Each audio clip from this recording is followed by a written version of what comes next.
রাম রাম বন্ধুরা, আপনারা কেমন আছেন অবশ্যই কিন্তু কমেন্টে জানাতে পারেন। তো কাকদ্বীপের সূর্যনগরে একটি ঘটনা ঘটেছিল। আপনারা সকলে জানেন কালী পূজার সময় যেখানে একটি মা কালীর মূর্তি ভাঙা হয় এবং সেই ভাঙাকে কেন্দ্র করে আপনারা দেখেছিলেন যে পুলিশ কিভাবে সেই মূর্তিটিকে পিজমভাবে পর্যন্ত তুলে নিয়ে যাওয়া হচ্ছিল এবং সেখানকার মানুষরা বিরোধিতা করেছিলেন এবং পরবর্তীকালে দেখা যায় যে একজনকে অ্যারেস্ট করা হয়, যিনি একজন মদ্যপ অবস্থায় ছিলেন, তাকে কিন্তু অ্যারেস্ট করা হয়েছিল, যার নাম ছিল নারায়ণ হালদার।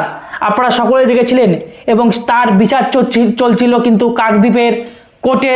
তো সেই বিচার যে একজন উকিল তিনি তার পাশে এসে দাঁড়িয়েছেন, তিনি ঠিক কি বলছেন আপনাদেরকে আমি শোনাবো সেই উকিলের বক্তব্য।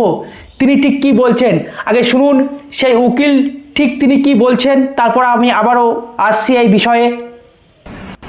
নমস্কার, আমি অ্যাডভোকেট দিশিতা হালদার। আমি আজকে এসেছিলাম কাকদ্বীপ কোর্টে একটি কেসের জামিন করানোর জন্য, বেল করানোর জন্য।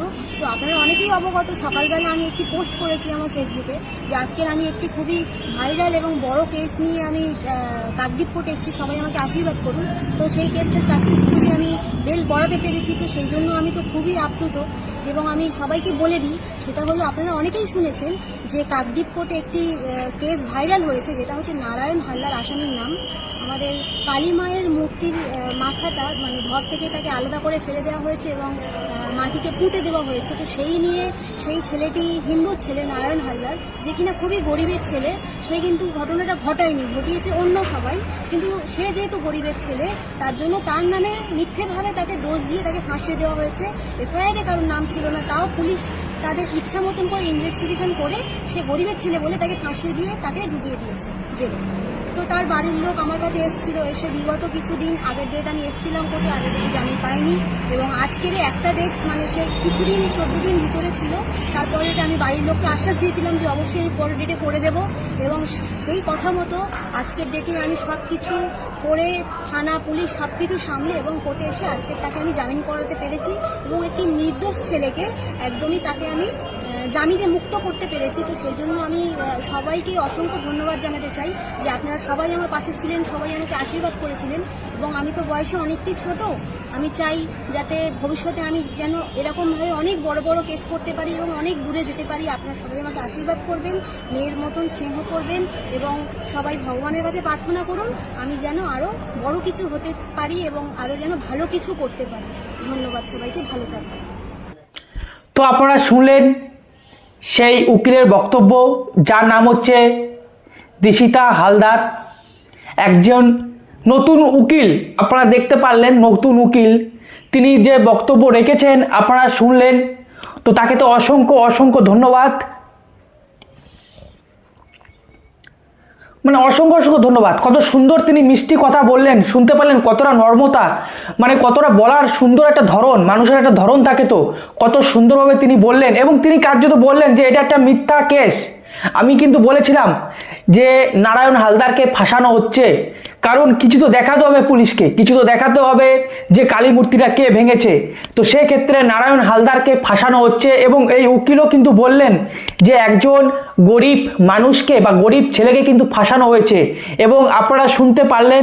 তো তাকে অসংখ্য অসংখ্য ধন্যবাদ, কারণ কোনো পুলিশের পক্ষ থেকে কোনো যুক্তি দেখাতে পারেননি এবং কার্যত নারায়ণ হালদার কিন্তু বেল পেয়ে গেলেন এবং তিনি আরও বললেন যে তাকে আশীর্বাদ করে যাতে সকলে করেন। তো আপনারা অবশ্যই আশীর্বাদ করুন এবং এই যে কেসের যে সত্যতা, সেই সত্য জিনিসটা কি সেই জিনিসটা যেন বের করতে পারেন। এবং আমাদের তো এখনও বিশ্বাস যে এই নারায়ণ হালদার নামে যে ছেলেটি সে কিন্তু অপরাধ নয় এবং উকিলও বলছে, তিনি শুনলেন আপনারা, তিনিও বলছেন যে ইনি কিন্তু অপরাধী নন, যারা অপরাধী তাদেরকে ছেড়ে দেওয়া হয়েছে বা তাদেরকে ধরাই হয়নি, তার পরিবর্তে তাকে ফাঁসানো হয়েছে। যেহেতু একজন গরিবের ছেলে, সেই গরিবের ছেলে হিসেবে তাকে ফাঁসানো হয়েছে। এবং সত্যি কথা বলতে কত সুন্দর এবং নম্রভাবে বললেন, এরকমই হওয়া উচিত উকিলের। যদিও তিনি একজন নতুন উকিল, আপনারা শুনতে পারলেন, জানি না কেন নতুন উকিল পেলেন, কেন কোনো অভিজ্ঞ উকিল পেলেন না, সেটা পরের ব্যাপার, কিন্তু যথেষ্ট তিনি ভালো কাজ করেছেন। যেহেতু তিনি বললেন প্রথম ডেটে তাকে বেল করাতে পারেননি, কিন্তু সেকেন্ড ডেটে অর্থাৎ আজকে তাকে বেল করানো গেছে এবং নারায়ণ হালদার কিন্তু বেল পেয়েছে। তো এখন দেখার বিষয় যে কারা এই অপরাধী এবং তিনি কিভাবে প্রমাণ করতে পারবেন যে তিনি অপরাধী নন। যদিও আমি আপনাদের দেখিয়েছিলাম নারায়ণ হালদারের যিনি পিতা, সে পিতার বাড়ির পরিবারের লোকেরাও বলছিল যে এটা তারা কোনো মতেই মেনে নিতে পারছে না যে তার ছেলে এই কাজটি করেছে, জঘন্য কাজটি। এবং আমি বলেছিলাম যে কোনো হিন্দু পরিবারের ছেলেই কোনোদিন পারবে না মা কালীর মূর্তি অন্তত ভাঙা, সে যত বড়ই মাতাল হয়ে থাকুক কোনোদিন কিন্তু পারবে না। তারপর আপনারা দেখেছিলেন সেই মূর্তিটিকে নিয়ে, আপনারা আমার ভিডিও দেখতেই পাচ্ছেন, সেই মূর্তিটিকে নিয়ে পুলিশ কি সুন্দরভাবে প্রিজনভাবে তোলার একটা চেষ্টা করছিল, আপনারা সবাই দেখেছিলেন। তখনই কিন্তু আমি বলেছিলাম যে এখানে কিছু একটা গন্ডগোল আছে, কারণ কেসটাকে ধামাচাপা দেওয়ার একটা চেষ্টা কিন্তু চালাচ্ছে, যে কেউ চালাচ্ছে, বুঝতেই পারছেন কারা চালাচ্ছিল। এবং কার্যত আজকে দেখতে পেলাম যে পুলিশের কোনো যুক্তি কাকদ্বীপের কোর্টে ঢোপে টিকলো না।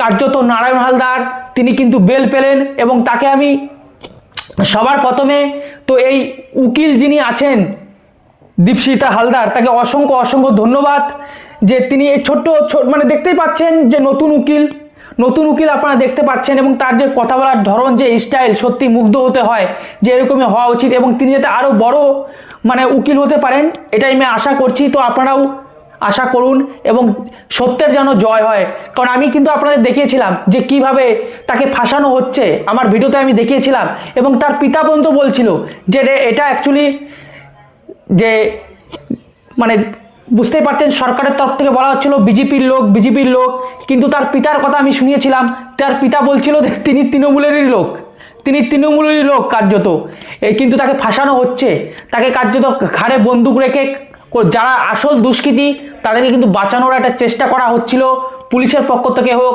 সরকারের তরফ থেকে হোক। কিন্তু আজকে প্রমাণিত হলো যে পুলিশের পক্ষ থেকে কোনো যুক্তি দেখাতে পারেননি, তার ফলে কিন্তু নারায়ণ হালদার আজকে বেল পেয়েছে। এবং সর্বপ্রথম এই উকিলকে তবে আমি থ্যাংক ইউ জানাচ্ছি, অসংখ্য ধন্যবাদ।